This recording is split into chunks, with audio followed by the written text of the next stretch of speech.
ममता बनर्जी ने कहा है कि अगर इंडिया गठबंधन की सरकार बनती है तो बाहर से समर्थन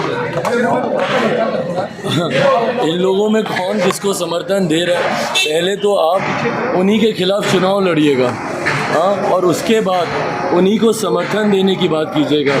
ये विरोधाभास नहीं है तो और क्या है। बार बार हम बोल रहे हैं कि इंडिया अलायंस की नीति ही क्लियर नहीं है, इन लोगों की नीयत ही क्लियर नहीं है। एक आम आदमी पार्टी है जो दिल्ली में कांग्रेस के खिलाफ, कांग्रेस के साथ मिलकर चुनाव लड़ रही है और पंजाब में उन्हीं के खिलाफ चुनाव लड़ रही है। ममता बनर्जी जी जिनके खिलाफ चुनाव लड़कर जीत कर आएंगी, जीतने के बाद उन्हीं को समर्थन देने की बात कर रही हैं। तो ये भानुमति का कुनबा नहीं है तो और क्या है। किसी की कोई नीति नहीं है, किसी की कोई नीयत नहीं है, किसी की कोई विचारधारा नहीं। सबको महत्वाकांक्षा है कि एक दूसरे का गला काटकर कैसे हम सत्ता के समीप पहुंच जाएं। हकीकत है देश की जनता ये तमाम बातें देख रही है। देश की जनता ने बटा हुआ विपक्ष भी देखा है और प्रधानमंत्री जी के नामांकन और हर मंच पर एनडीए की एकजुटता भी देखी है।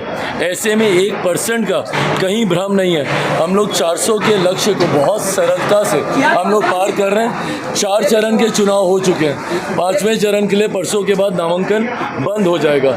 एक बात तय है कि इन 4 चरण के चुनाव में ही हम लोग बहुमत हम लोग पार कर चुके हैं। अब उसके बाद जितने आगे के 3 चरण हैं उसमें एनडीए अब अपने प्रदर्शन को कितना और बेहतर कर ले, लड़ाई उसकी है, बहुमत के पास। हेलो जल्दी में क्या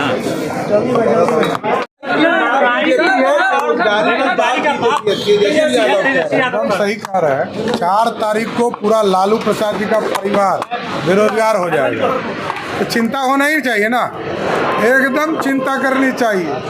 4 जून को लालू प्रसाद जी का पूरा परिवार बेरोजगार हो जाएगा।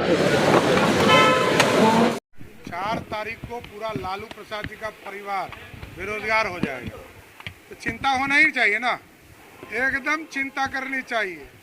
4 जून को लालू प्रसाद जी का पूरा परिवार बेरोजगार हो जाएगा।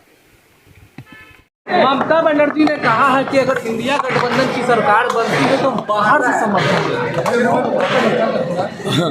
इन लोगों में कौन किसको समर्थन दे रहा है, पहले तो आप उन्हीं के खिलाफ चुनाव लड़िएगा, हाँ, और उसके बाद उन्हीं को समर्थन देने की बात कीजिएगा। ये विरोधाभास नहीं है तो और क्या है।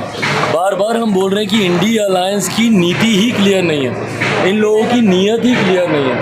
एक आम आदमी पार्टी है जो दिल्ली में कांग्रेस के खिलाफ, कांग्रेस के साथ मिलकर चुनाव लड़ रही है और पंजाब में उन्हीं के खिलाफ चुनाव लड़ रही है।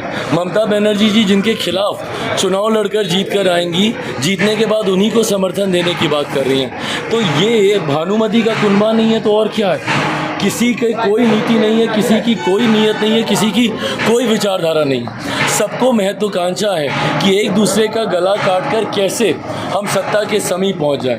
हकीकत है देश की जनता ये तमाम बातें देख रही है। देश की जनता ने बटा हुआ विपक्ष भी देखा है और प्रधानमंत्री जी के नामांकन और हर मंच पर एनडीए की एकजुटता भी देखी है। ऐसे में 1% का कहीं भ्रम नहीं है। हम लोग 400 के लक्ष्य को बहुत सरलता से हम लोग पार कर रहे हैं। 4 चरण के चुनाव हो चुके हैं, 5वें चरण के लिए परसों के बाद नामांकन बंद हो जाएगा। एक बात तय है कि इन 4 चरण के चुनाव में ही हम लोग बहुमत हम लोग पार कर चुके हैं। अब उसके बाद जितने आगे के 3 चरण हैं उसमें एनडीए अब अपने प्रदर्शन को कितना और बेहतर कर ले, लड़ाई उसकी है, बहुमत के पास। हेलो जल्दी में क्या